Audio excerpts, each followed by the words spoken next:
Arte Todo Infancias.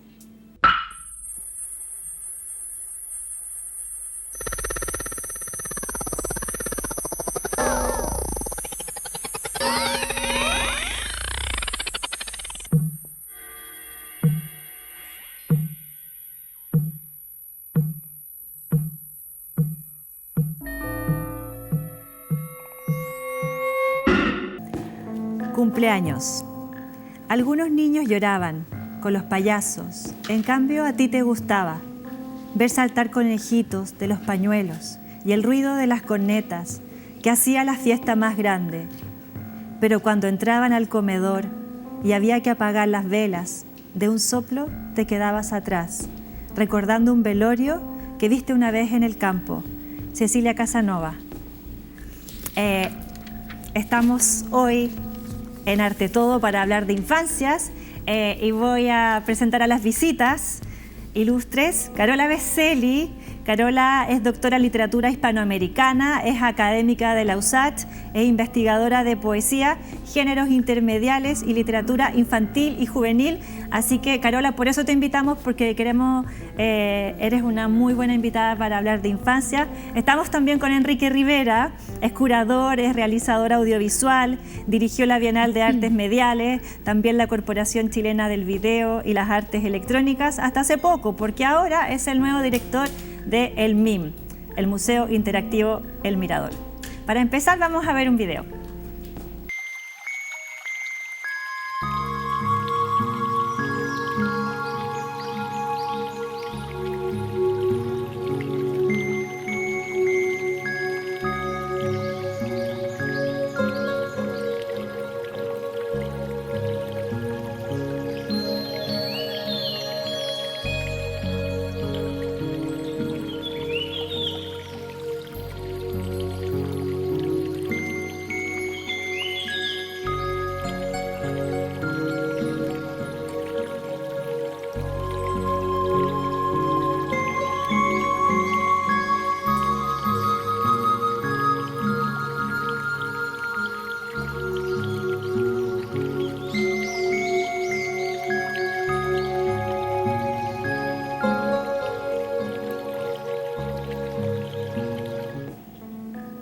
Bueno, compartimos un compilado de 4 artistas que se dedicaron a la ilustración infantil.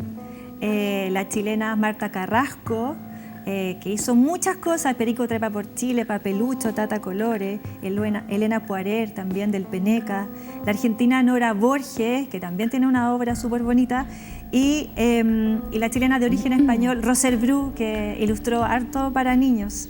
Y quería partir preguntándole en 2 niveles. ¿En qué pensamos cuando hablamos de infancia? En términos quizás más teóricos, pero también en términos más personales, Carola. Wow, gran pregunta. Bueno, primero que todo tenemos que pensar en la infancia, en los paradigmas sobre la infancia van cambiando a medida que cambian los tiempos, ¿cierto? Haciendo una brevísima historiografía de la infancia, hemos asistido a una transformación desde la concepción del niño, ¿no?, de la niña, como un protohumano, ya como un ser informe al cual hay que formar, ¿cierto?, a una transformación hasta los paradigmas más contemporáneos que obviamente los consideramos sujetos de derecho, ¿verdad? Seres humanos absolutamente conformados en sí mismos y llenos de particularidades y características tal como los adultos, digamos. Eso. Ahora, particularmente hablando, para mí la infancia es uno de mis temas fundamentales de estudio, ¿no? Yo me dedico a la investigación en literatura y uno de los áreas en las que yo más me dedico es a la así llamada LIG, ¿cierto?, a la literatura infantil y juvenil. Y en tal sentido, la infancia y los paradigmas que se tienen sobre la infancia es bien interesante porque a partir de los estudios de la literatura para las infancias nos damos cuenta de cómo operan los paradigmas en torno a la infancia en la cultura, ¿verdad? Y nos damos cuenta de la presencia férrea de paradigmas muy adultocéntricos, que tal vez más adelante vamos a hablar del tema, ¿cierto? Pero a los cuales hay que, con los cuales hay que concientizarse, ¿no? Desnaturalizarlo y un poco avanzar en derechos, ¿no? Respecto de las infancias, porque además se trata de un segmento de la sociedad sumamente subalternizado, sumamente violentado, sumamente minorizado, ¿verdad? Y como te digo, yo a través del estudio de la literatura para las infancias es que abordo esos temas. Enrique, ¿y tú, cuando hablamos de infancia, de qué hablamos para ti? Bueno, hablamos, creo que de una intuición salvaje que contiene una sabiduría absoluta, ¿no? Y que en ese sentido, como dices, hay una tendencia a enmascarar, a llevar a un campo que conviene, como tú decías, a los adultos, ¿no? Para poder entender o domesticar ese salvajismo. Y nos estamos perdiendo justamente una sabiduría que creo que es fundamental para poder encontrar antídotos para resolver este gran problema en el que estamos metidos, ¿no? Entonces son para mí los grandes sabios que nos ayudan a salir de este problema.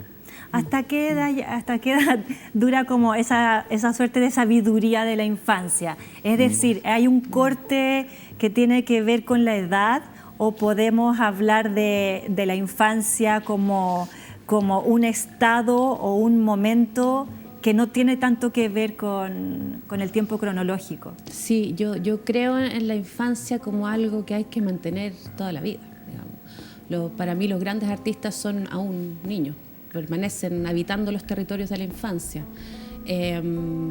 Claramente no es real el corte legal de los 18 años, digamos. No. Pero a los 18 hablamos de infancia, todavía estamos hablando de infancia, estamos hablando de juventud. Claro, en rigor sería infancia, adolescencia y juventud, ¿cierto? Pero bueno, se suele hablar de la primera infancia de los 0 a los 6 años, ¿cierto? Y de los 6 años hasta los 15, ¿no? Hasta que empieza la adolescencia, tal vez un poquito antes, ahí pasamos ya a otro estadio. Pero yo tendería más a considerar la infancia como una condición, como un estado, una latencia humana, una condición humana, ¿cierto?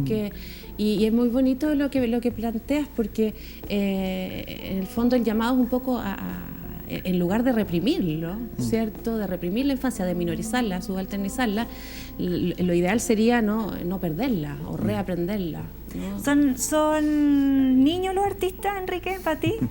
Niñes. ¿Niñes? Sí, ¿Niñes? O sea, creo que hay una fuerza que claramente que se conecta con sensaciones, con intuiciones, que claramente que son los grandes campos minados por los medios hoy día, ¿no?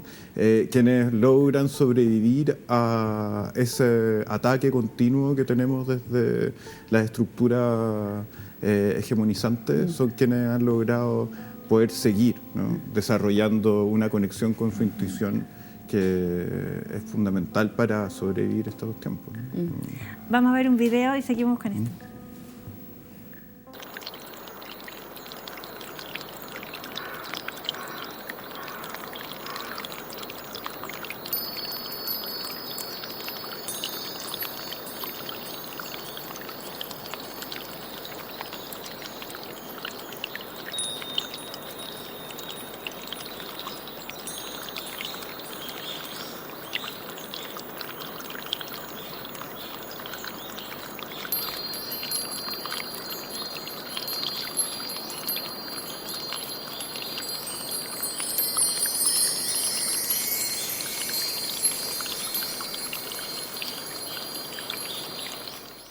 Por sus pares, ¿no? Como...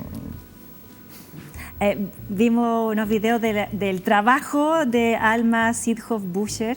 Ella es una mujer, perteneció a la Bauhaus, que como movimiento tuvo a muchas mujeres que la estamos recién conociendo, muchas, porque todas vivieron al alero de sus maridos suceder profesionalmente.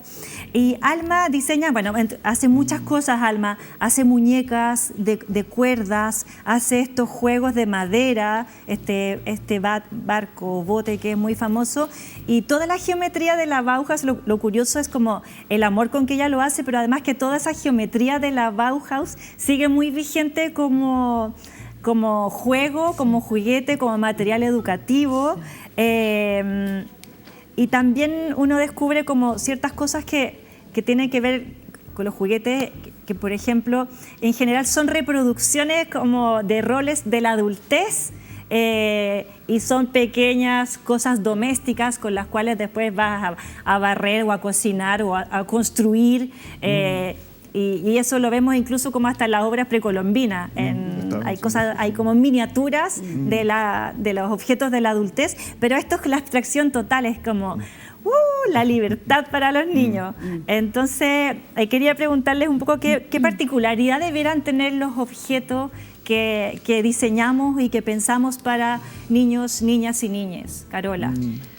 Bueno, ahí lo primero que yo creo que hay que considerar es por qué un adulto tiene que pensar eso.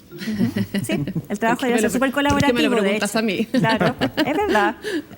Y te lo digo porque esa es una problemática que trabajamos mucho desde la literatura siempre a la hora de la selección bibliográfica, ¿no? Para construir una colección en una biblioteca, para seleccionar las lecturas de un plan lector. Siempre son adultos, ¿no? Los que están decidiendo qué deben leer y qué no, qué es bueno para los niños y qué no. Y en ese ámbito cada vez más están empezando a surgir iniciativas de comités creados por niños, niños y niñas. Sería interesante reflexionar, ¿no? ¿Por qué asumimos que somos los adultos quienes tenemos que decidir cuáles son los objetos apropiados o los libros apropiados para la infancia, y eventualmente abrir la puerta para que sea la propia infancia la que lo decida. Hay un gesto censor ahí, bien importante, del cual hay que tomar conciencia también. No podemos dejar de hacerlo, eventualmente vamos a tener que participar en ello, pero siempre siendo conscientes del gesto censor que eso conlleva y tomando en consideración también cuáles son nuestros prejuicios, nuestros cánones preestablecidos, nuestros criterios sobre infancia.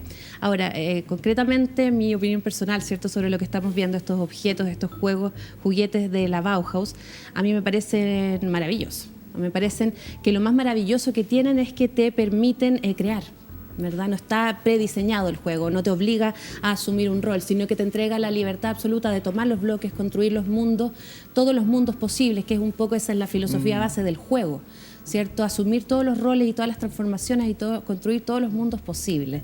Y yo creo que en esa dirección, a la libertad, tú misma lo decías, ¿no? A la libertad creativa, un poco orientarnos en esa dirección más que encapsular en roles, ¿verdad? Por ejemplo, eso.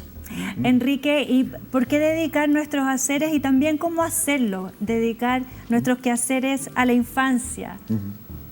También gran pregunta para mí, porque cuando estaba hablando me imaginaba esta idea de qué pasaría si nosotros empezamos ahora a actuar como niños o ser niños en este minuto, ¿no? ¿Qué haríamos? ¿Cómo nos responderíamos? ¿Cómo preguntaríamos? Y estaríamos en un viaje para nosotros tal vez muy exótico, muy excéntrico, seríamos ridículos, seríamos tontos tal vez, y conectarse tal vez con ese, justamente con esa fortaleza de lo absurdo, ¿no? Es lo que nos permitiría poder llegar justamente a diseñar, pensar, hacer, conectarnos con ese contexto en el cual viven ellos. O sea, yo no tengo muy claro como esa idea de hasta cuándo llega la infancia, cuando es como hay un pensamiento que no es real, o sea, me imagino que es muy interesante esto de que en algún momento tú te das cuenta de que tu cuerpo es diferente al de tu madre, ¿no? Porque estuviste conectado con un cordón umbilical y hay una separación psicológica de ese momento, ¿no? Pero también está ese momento umbral de cuando ya las cosas que tal vez tienes, estas visiones, estos sonidos, que no sabes si son reales o no, que en algún momento te diste cuenta que no son reales, ¿no? Componen justamente una comprensión del mundo que tal vez hoy día nosotros adultos la tenemos un poco más vetada, y por eso es interesante que es esa posibilidad desde el arte, desde el diseño, también la arquitectura, el hacer libros u otros trabajos creativos, que se mantienen todavía esas posibilidades de conectarte con esa irrealidad. Para que sigamos hablando de arte e infancias, vamos a ver otro video.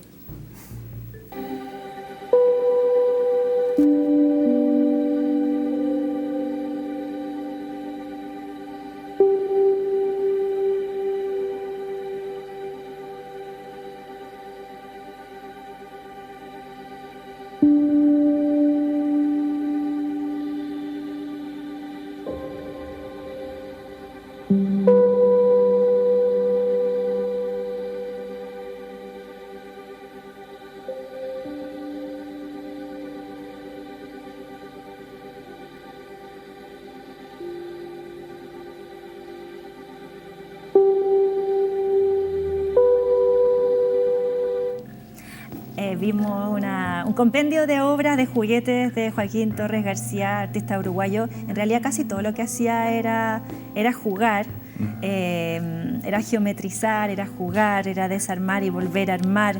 Él decía, lo que hacen los niños me interesa más que nada. Voy a meter toda mi pintura en los juguetes. Y eso para él era como un concepto filosófico profundo. Él jugaba con sus hijos todo el día y él creaba juegos permanentemente. Se dedicó a hacer clases de arte para niños y niñas y también líneas de juguetes que se llamaban Aladdin Toys, que quiso hacer como una línea así que a la cual todos pudieran tener acceso. ¿Cómo creen que dialogan el arte y la infancia? ¿Cómo están enlazados? Carola. Sí. Yo al principio mencionaba más o menos algo en esa dirección. Yo creo que el arte, la condición primaria del arte se parece mucho a la condición originaria de la infancia. Es más, llevándolo al terreno de la poesía, pero extensible a las artes en general, se entiende que la poesía es la condición originaria del ser humano. Eso lo dice Belio Cabrejo, la Yolanda Reyes, mucha gente, ¿no? Que nacemos del vientre de la madre al vientre de la poesía. Somos seres poéticos. E incluso hay quienes hablan de la gestación. Ya empezamos a ser seres poéticos. Desde que desarrollamos ¿Qué significa ser un ser poético? Desde el momento en que desarrollamos la audición, por ejemplo, en el vientre materno, ya estamos decodificando sonidos. Y estamos sintiendo el tacto, ¿no? La experiencia poética que es del movimiento, del arrullo. Luego cuando nace la canción de cuna, es una experiencia poética súper intermedial. Se mezclan diferentes disciplinas del arte, ¿no? Ahí tienes letra, tienes música, tienes cuerpo, tienes arrullo, tienes balanceo, tienes danza. Entonces la infancia es un territorio dado intrínsecamente a la poesía, a la poética, al arte, digamos. Entonces yo creo que los artistas, y esto es lo que comentaba antes, y los poetas en general, tienen mucho de infancia, no la han perdido, o bien trabajan muy duro para no perderla. Son seres que juegan. Enrique, para ti, ¿cómo es esta vinculación, este cruce? Pienso en las infancias, ¿no? Y que en el arte tú te encuentras con artistas que son luminosos, otros que son oscuros, y pasa, creo, lo mismo con los niños. Que esa posibilidad de conectarse con esos campos también oscuros en las infancias, ¿no? Es interesante, porque siempre idealizamos que el mundo de los niños es idílico y perfecto. En colores pasteles, claro, y lleno de nubes. Sí, entonces hay también una exploración hacia esos campos oscuros que es muy intensa, ¿no? Y que tal vez muchas veces artistas han perdido esa capacidad de conectarse con su oscuridad, como lo puede hacer un niño. Y ese campo de entrenamiento de las cosas más difíciles que ocurren justamente en ese momento, cuando está este miedo a la oscuridad y todo lo que te imaginas en esa oscuridad, ¿no? ¿Qué puede venir de ahí, de lo otro, de lo que está al otro lado de lo real? Es un campo fértil también para la producción y la investigación justamente de ese fenómeno yo creo que lo han explorado, ¿no? Está súper bien explorado y que sería súper interesante que pudiéramos integrar. Claro, porque desde el campo de la literatura infantil vemos mucho arte, digamos, producido para niños y niñas, pero por ejemplo me pregunto qué otras manifestaciones artísticas, por ejemplo, desde el arte plástico, las artes visuales, es como que no existiera esa categoría, ¿o no? Ese lado más oscuro, por ejemplo... No solo ese lado más oscuro, la creación dirigida especialmente, sí, que no tengan necesariamente un rol educativo o lector. Bueno, hoy día tú tienes una mega industria, ¿no? De videojuegos, por ejemplo, aplicaciones para internet que son orientadas a capturar tu atención, a una economía de la atención que se dispone del guión y las imágenes para justamente esas personas que están empezando a tener una experiencia de la vida primigenia, en el fondo, son capturados, ¿no? Y eso es algo que creo que es muy importante poder detectar y poner atención, ¿no? a esa industria que es muy peligrosa. Yo agregaría algo, que yo creo que las artes visuales para la infancia sí están desarrolladas. Vimos un montón de ilustradoras maravillosas al iniciar el programa. Sí, en pero la literatura. Ocurre que tal vez, y esto como que ahora, tal vez el medio a través del cual eso circula es a través del libro en este caso, ¿verdad? O sea, hablábamos antes de empezar, ¿cierto?, de los géneros más visuales. Entonces yo creo que artes visuales y literatura no es algo que esté disociado, al revés. Yo considero que ahí hay una cosa, hay una comunión. Hay una comunión y es muy adulto también esto de separar las artes, ¿verdad?, en compartimentos estancos.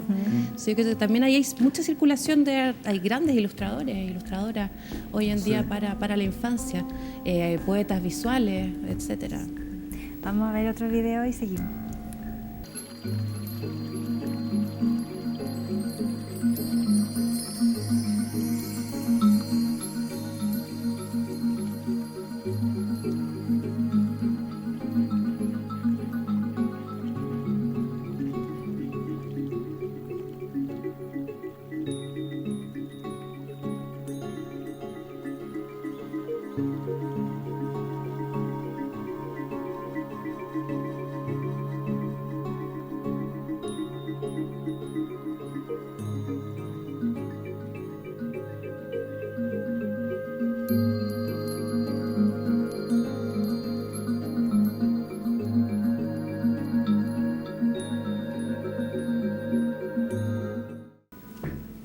Ya, acá vimos es que está ahí como ídola máxima, un trabajo de la Lina Bo Bardi. La Lina Bo Bardi, que es italiana, pero toda su vida y su obra es en Brasil.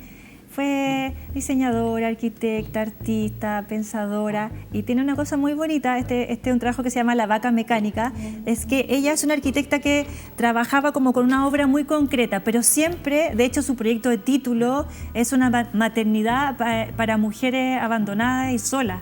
Entonces su proyecto de arquitectura ya parte como en la preocupación por la infancia. Esta vaca mecánica, que era una vaca que adentro contenía artesanía y que la diseñó para que estuviera en el MASPI, el Museo de Arte de Sao Paulo, para activar el espacio, para que estuviera en la entrada. Ella cuando diseña el MASPI diseña en el exterior del museo un gran parque de niños. Y en cada proyecto que hacía siempre el sector niños, que era como era un ingrediente que ella necesitaba como imperiosamente poner. Y acá queríamos que conversáramos un poco acerca del lugar que ocupan las infancias en las sociedades y cómo eso ha ido cambiando, Carola. Sí. Bueno, comentamos un poquitito de eso al principio, ¿cierto? La infancia históricamente se ha entendido como un proyecto de humano, un humano incompleto, ¿cierto? El niño, la niña. Y eso con el tiempo va evolucionando y ya nos encontramos en una situación actual en la que ya es considerado un sujeto de derecho, en fin. No obstante aquello, ¿cierto? Vivimos en una cultura tremendamente adultocéntrica. ¿verdad? Entendiendo el adultocentrismo como la reproducción del gesto colonial, o sea, el mismo gesto que ocurre a nivel de etnia, género, etcétera. Existen desde los estudios culturales, digamos, también las clases de edad, ¿no? Hay una subalternización de la infancia, hay una minorización de la infancia, un menosprecio a la infancia, ¿cierto? Y también, por tanto, es un campo en disputa de los poderes adultos, blancos, hombres, you name it, ¿verdad? Que en el fondo va subalternizando las infancias. Entonces, yo creo que pensando en cuál es la situación actual de las infancias están sumamente violentadas, menospreciadas, invisibilizadas, y bueno, y el arte, ¿no? Siempre ha tenido la función de avanzar en derechos, en libertades, y en eso estamos, digamos. De subvertir, y en ¿no? ese, sí, y en ese sentido, cuán importante es reconocerlos y reconocerlas como sujetos de derecho. Claro, o sea, ahí tú puedes citar, por ejemplo, lo que pasa con UNICEF Y sujetos el políticos. UNESCO, cómo el Estado en ese sentido desarrolla proyectos de ley o recursos para poder atender justamente esa condición.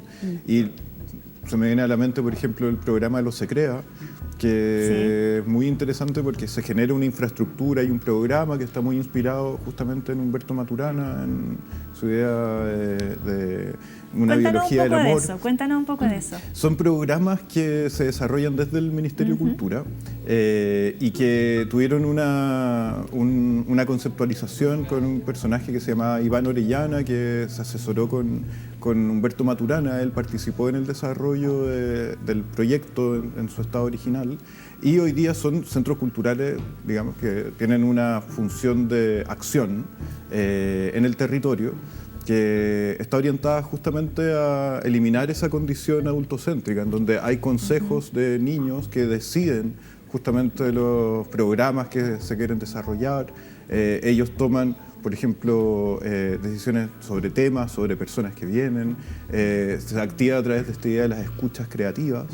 Entonces hay una metodología que está activa en torno a ese tema y que eventualmente tuvo también una inspiración en el Museo Interactivo Mirador como modelo. O sea, entonces ese lugar de la infancia en la sociedad, por lo menos acá en Chile, ha tenido esta respuesta, pero claramente que es algo que justamente viene de una solución desde arriba hacia abajo, digamos, cuando justamente ahora estamos comprendiendo que hay un poder, un antídoto justamente en ese salvajismo, como decía al principio, que nos puede ayudar a comprender lo errado que estamos como humanos.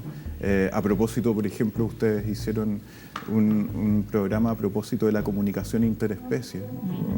Qué interesante cómo los niños pueden comprender el lenguaje de otras especies desde una forma que nosotros tenemos, al parecer, vetadas.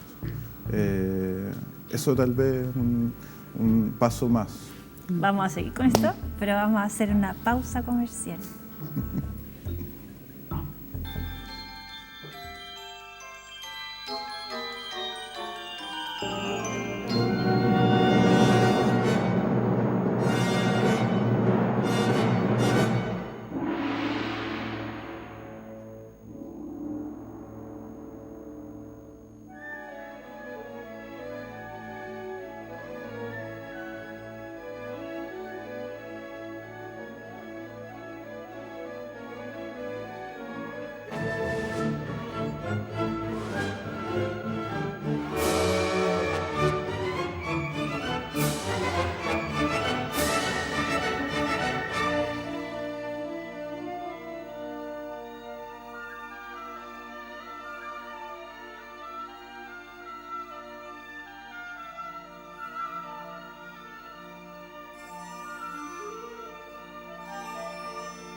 Estamos en Arte Todo Infancias.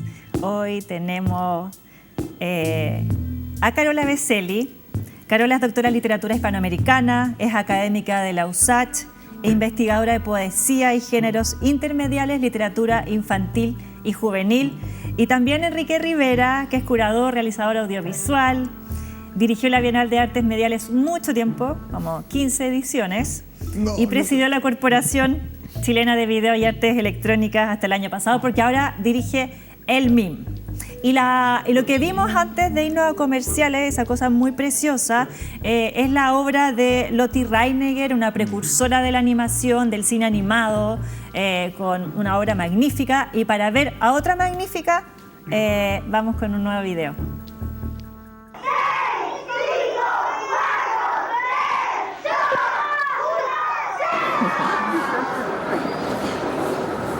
Me gustó todo lo que interviene en el cine, que es la literatura, el teatro, la pintura, la música. Yo trabajo exclusivamente con niños de extrema pobreza. El taller siempre lo he hecho para niños que lo necesiten mucho y nunca lo he hecho para niños que están con una buena situación económica y que su grupo familiar los puede llevar a vacaciones o los puede llevar a distintas entretenciones en la ciudad y que tienen bienes en su casa. El taller lo hago para los niñitos que están huérfanos de toda riqueza intelectual y toda riqueza material, de todo lo que nosotros consideramos un lujo. Y entonces para ellos el taller es una cosa que los marca, que los saca de la rutina fea que tienen todo el tiempo.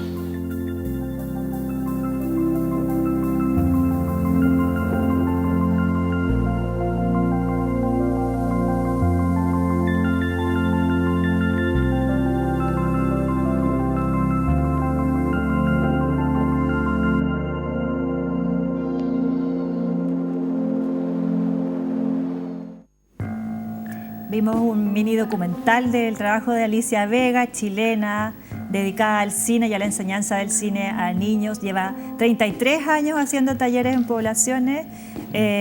También recordarán el documental, película de Ignacio Agüero, 100 niños esperando un tren. Las miles de veces que además Alicia Vega hacía, conversaba con jóvenes de todas las edades y también con niños y niñas en el Cine Arte Normandí. Y a propósito de este trabajo, ¿cuál es la importancia para ti, Enrique, de esta operación que hace la Alicia Vega? Es urgente, es un trabajo que en esa época ella realizó estos talleres en la mitad de la dictadura, entonces fue un trabajo valiente. Y en conversaciones con ella planteaba que para sus monitores, para las personas que iban a hacer el trabajo con ella en las poblaciones, ellos tenían que llegar a la hora. Todos los niños que iban se les daba comida también y se les otorgaba un espacio seguro. Mientras ellos estaban haciendo los talleres, muchas veces habían asaltos de la represión, estaban allanando casas.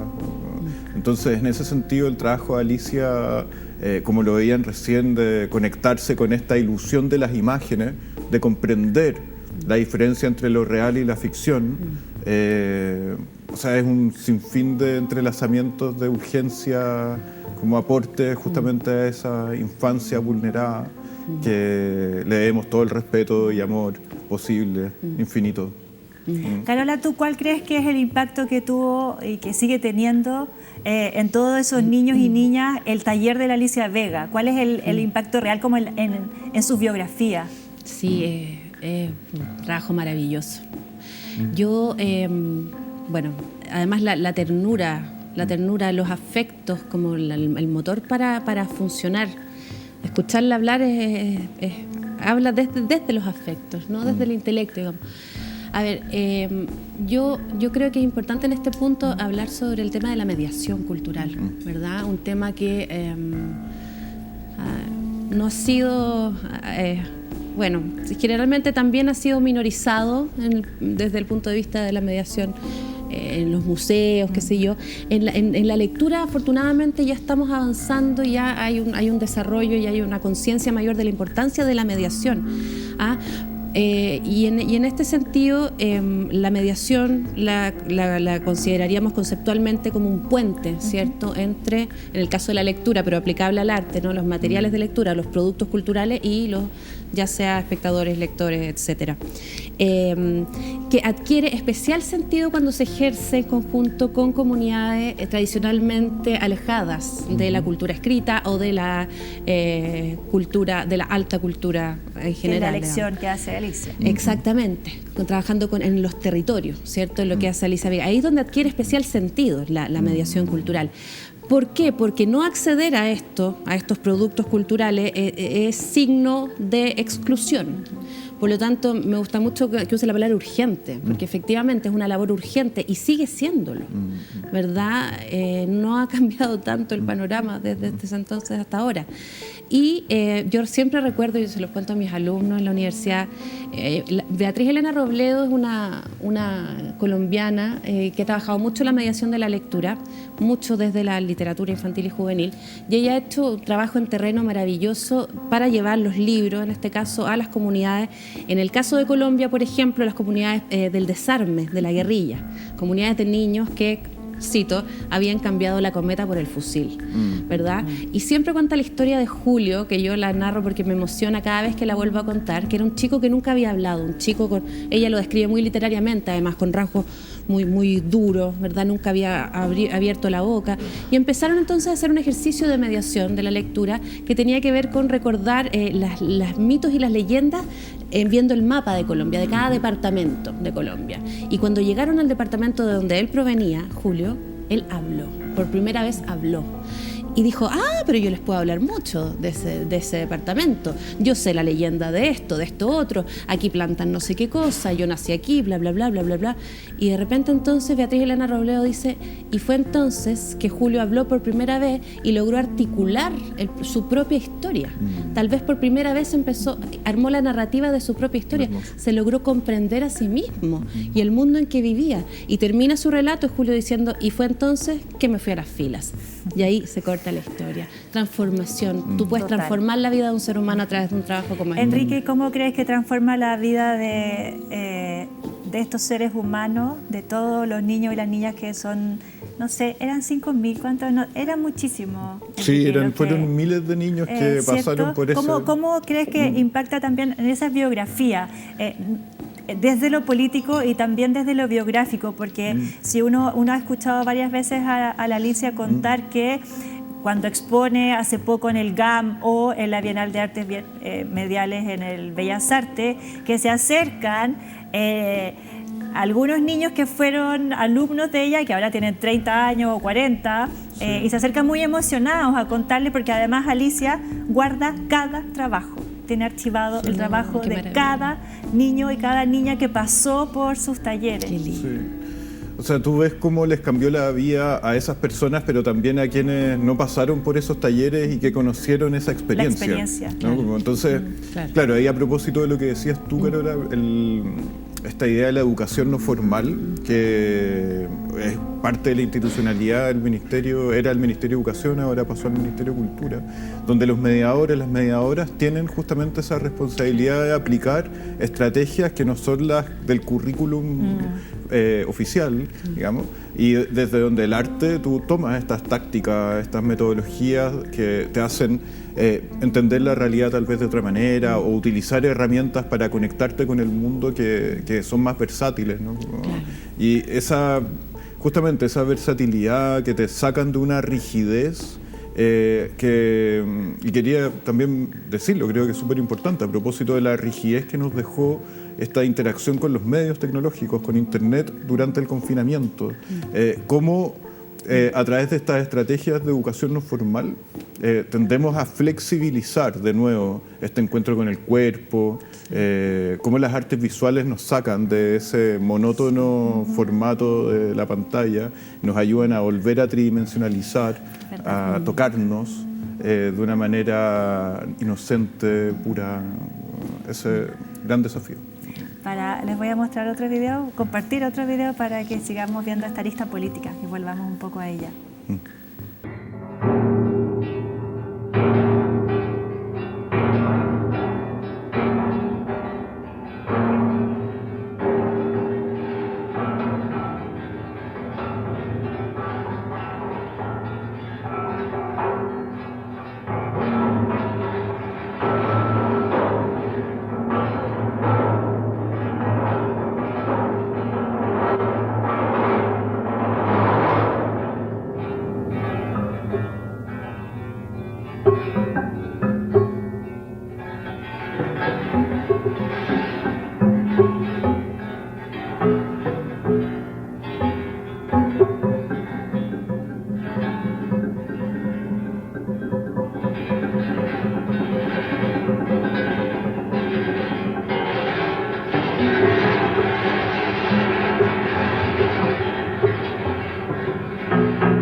Bueno, este es León Ferrari, artista argentino muy importante y él hace, bueno, voy a leer una frase primero.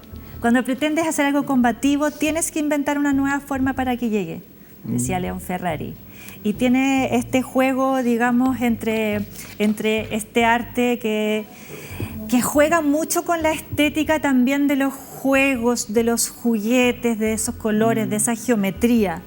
Y quería preguntarles qué sienten y qué les pasa con esta obra, que si conocían a León Ferrari también. Enrique. Sí, yo me acuerdo, por ejemplo, el movimiento Cobra o el dadaísmo, ¿no? Que justamente tomaban estas tácticas de el arte automático que no está regido por la institución, donde hay formas de interacción que están completamente desvinculadas del academicismo, ¿no? Y que en ese sentido tienen justamente la fuerza para conectarse con esa irracionalidad. En ese sentido Ferrari, claro, tiene es como un vestigio justamente de conexión, donde mezcla todo, donde el collage tridimensional ocurre y te conecta con una forma inconsciente de visión del mundo. ¿Qué sentiste tú, Carola? Sí, yo no lo conocía. Y sí, efectivamente me conecta con las estéticas vanguardistas, post-vanguardistas, neo-vanguardistas, y me gustó mucho todo este rollo con la problematización de la infancia a través de, también esta operación vanguardista, ¿cierto?, de juntar elementos aparentemente que no tienen conexión entre sí, ¿no? Mezclarlos y se producen, se elaboran nuevos sentidos que problematizan y enrarecen también el tema de la infancia. Y eso es muy rico también a nivel del arte, hablando a nivel del arte, ¿no? Hay un poco de perversión aquí detrás, ¿no? Se tocan elementos que tienen que ver además con la cultura pop, con el tema de la guerra, ¿no? Y se van vinculando con las infancias, problematizando entonces todos esos también arquetipos que tú los comentabas antes, que uno tiene también la idea de la infancia, como esta página en blanco, esta pulcritud, esta inocencia. Ficción, ¿verdad? Esta es la realidad de la infancia, así de enrarecido y problematizado está el mundo. ¿Por qué es tan rica la infancia, digamos, en estas imágenes que nos resultan perturbadoras y que nos hacen probablemente como enfrentar a ese niño ante el abismo que es la muerte y el horror? Claro, o sea, tú lo puedes ver por ejemplo, en Alicia en el País de las Maravillas, sigues a un personaje que está siguiendo un conejo, que puede ser la intuición y que te está llevando a zonas que no lo imaginas, ¿no? Como, yo me pregunto en ese sentido, ¿qué hubiera soñado, qué soñó la Violeta Parra cuando era niña, ¿no? ¿Cómo eran sus derivas poéticas en ese lugar, ¿no? Con ese ambiente, con esa ruralidad que está llenándola, fertilizando su imaginación, y cómo después eso fue detonado, ¿no? Cuando fue mayor y tal vez seguía ese vestigio, ¿no? Esos sueños en sus arpilleras, en su música, ¿no? Creo que ahí hay algo súper interesante como de conservar ese espacio donde te conectabas con esas condiciones oníricas de la vida y que después se detonan, ¿no? En una operación bastante parecida vamos a ver el trabajo de Eric Ravelo, un artista cubano.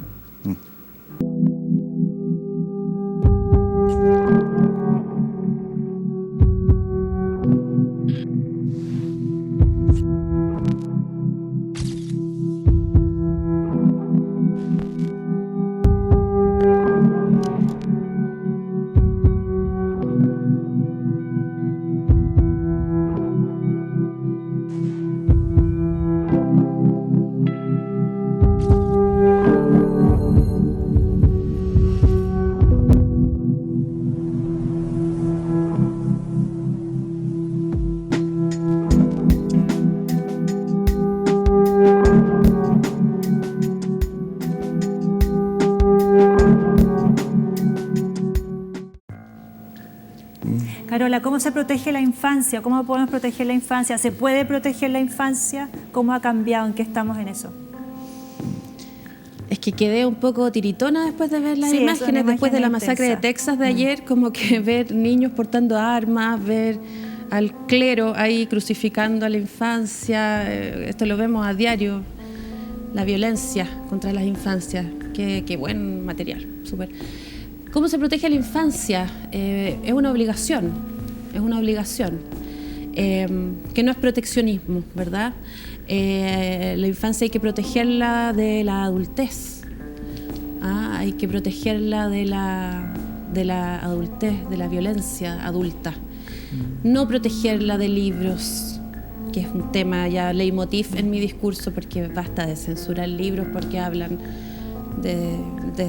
bueno, en fin, la llamada cultura de la censura, ¿no? Se está censurando mucha literatura infantil por razones que no vienen al caso y se está haciendo poco frente a los temas realmente importantes.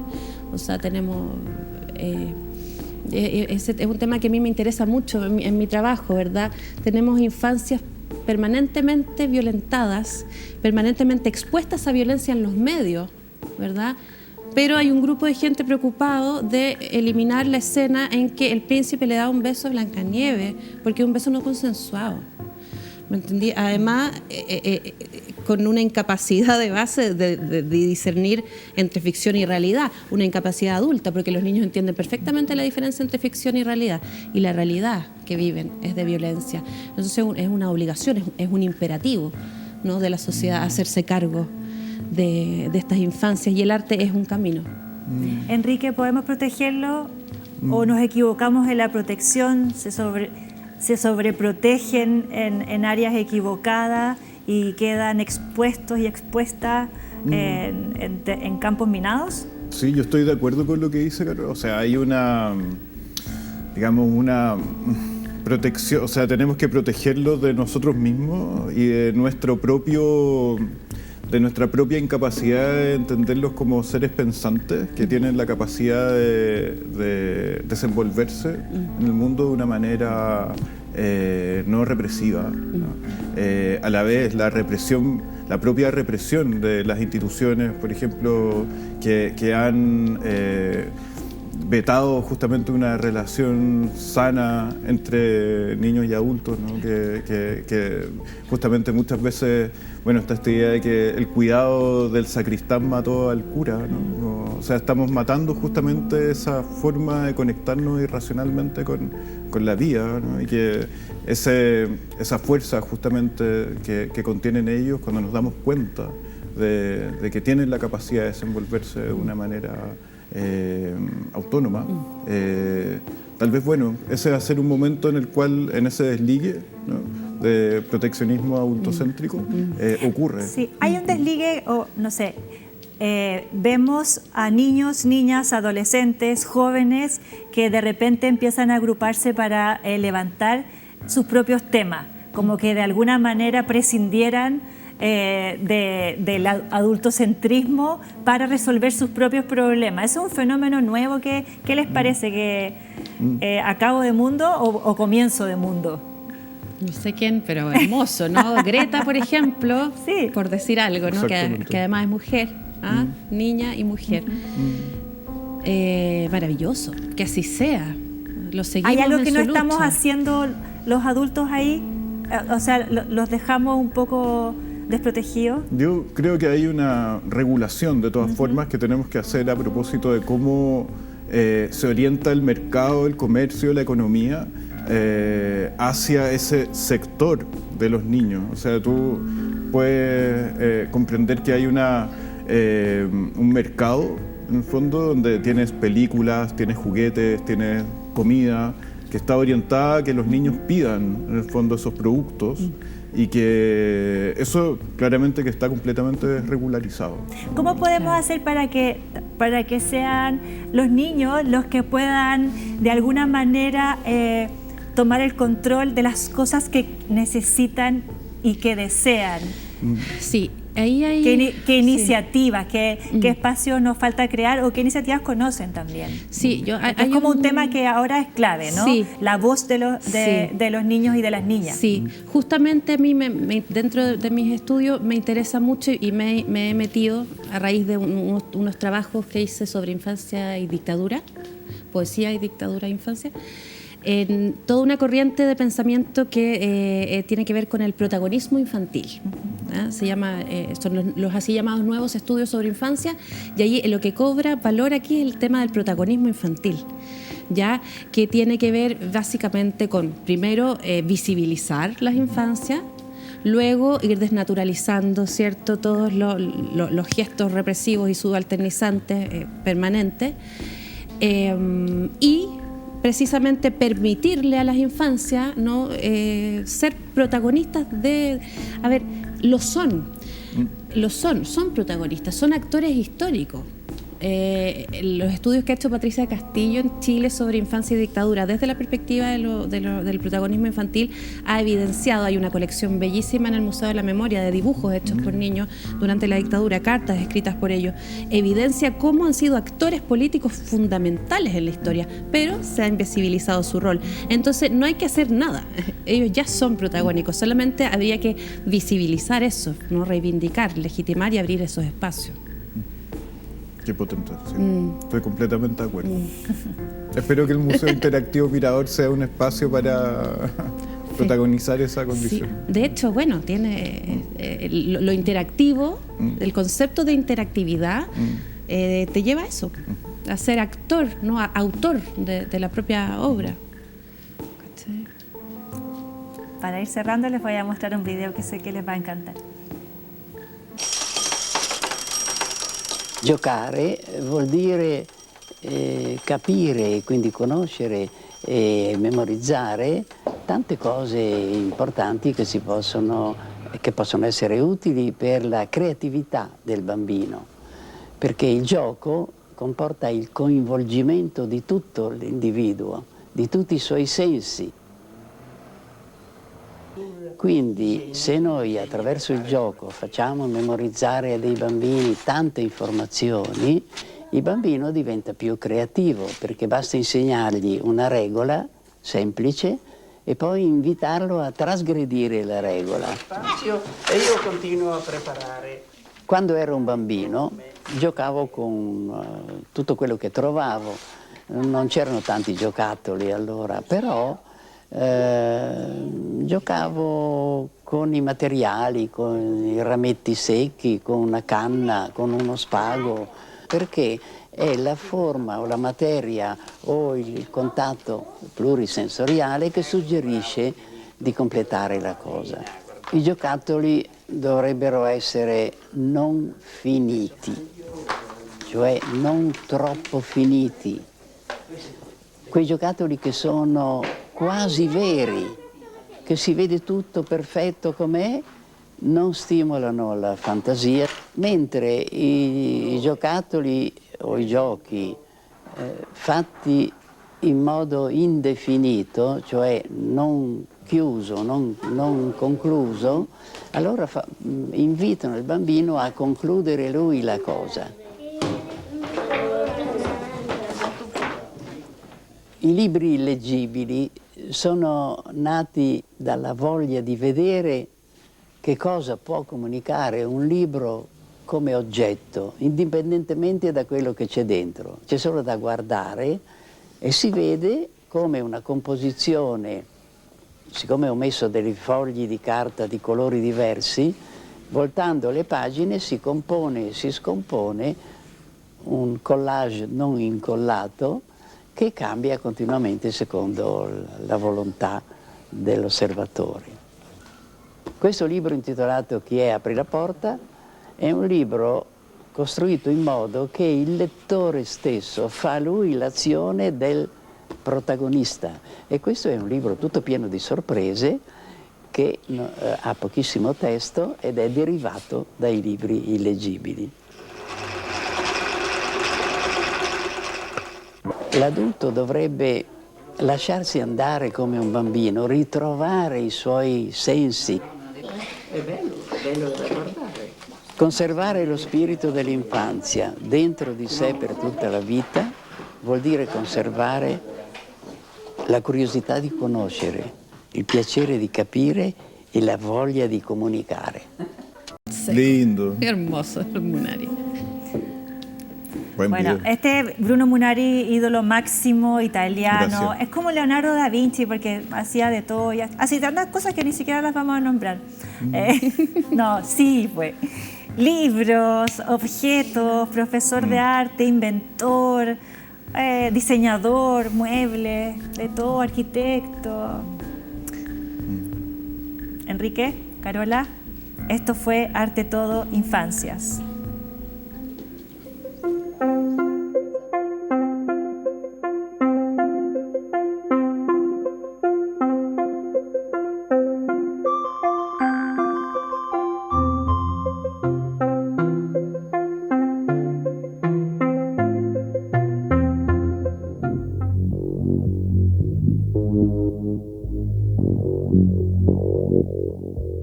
¿Cuáles son los mejores recuerdos que tienes de la infancia? Usualmente de yo pudiendo disfrutar, ¿no? Como teniendo mucho tiempo libre, sin mucha responsabilidad, como siendo niño básicamente. ¿Hay cosas de la infancia que extrañes hoy? Sí, no, porque creo que era es como una etapa de la vida en donde uno puede permitirse equivocarse, aprender, ir desarrollándose. Quizás ahora uno como más adulto ya no tiene todas esas capacidades de equivocarse, probar ciertas cosas. Cuando niño sí, claramente, y es como una de las cosas que más extraño, se podría decir. ¿Qué es para ti la infancia? La infancia. Un proceso, o sea, una etapa de la vida que hay que llevar con mucho cuidado. Es que es súper profundo lo que estoy respondiendo, pero siento que muchas cosas que uno vive en la infancia influyen mucho a futuro. Siento que hay que ser responsables como tratamos a la gente pequeña. Gracias. ¿Cuál es la importancia de la infancia? Uy, es muy importante porque en base a eso se desarrollan los gustos que uno después va desarrollando cuando es más grande. Ahí sí. Eso, no sé qué más podría responder. ¿Hay un punto en tu propia infancia en que te diste cuenta que las cosas no eran tan simples o tan inocentes? Actualmente no podría decirte el punto, pero yo creo que en algún momento debió de pasar. Cuando, no sé, pasaran situaciones difíciles, como que uno no podía controlar. Por lo general pasa con las muertes de personas cercanas. ¿Cuál es para ti la importancia de la infancia? Inspiración para las cosas que uno hace ahora. La verdad, la libertad que uno tiene en la infancia creo que uno lo puede aplicar al crear sobre todo cosas que no existen en el mundo digital. Así que creo que es un referente muy importante para hacer cosas hoy. ¿Crees que la infancia es importante, por ejemplo, en el metaverso? Totalmente. Al poder crear algo de cero, algo completamente que surge de la imaginación, creo que uno recurre a ciertas cosas que practicaba en la infancia y que de adultos no podemos ejecutar. Entonces es un espacio para esa libertad creativa, tanto como la infancia. ¿Extrañas tu infancia? No, para nada. Prefiero el presente e inspirarme en la infancia. La importancia de la infancia en la adultez es que la infancia y nuestras vivencias y experiencias como niños nos definen como adultos. Lo que yo viví como niño es un reflejo de el adulto que soy hoy. ¿Qué aspectos de tu niñez han impactado o reconoces en tu adultez? Sigo teniendo ganas de jugar siempre, de siempre buscarle un lado lúdico a cualquier sea el tema o lo que esté haciendo. Y lo importante es que siempre me acuerdo de mi versión niño. Gracias. Esto es para RTV. Saludos para la gente de RTV.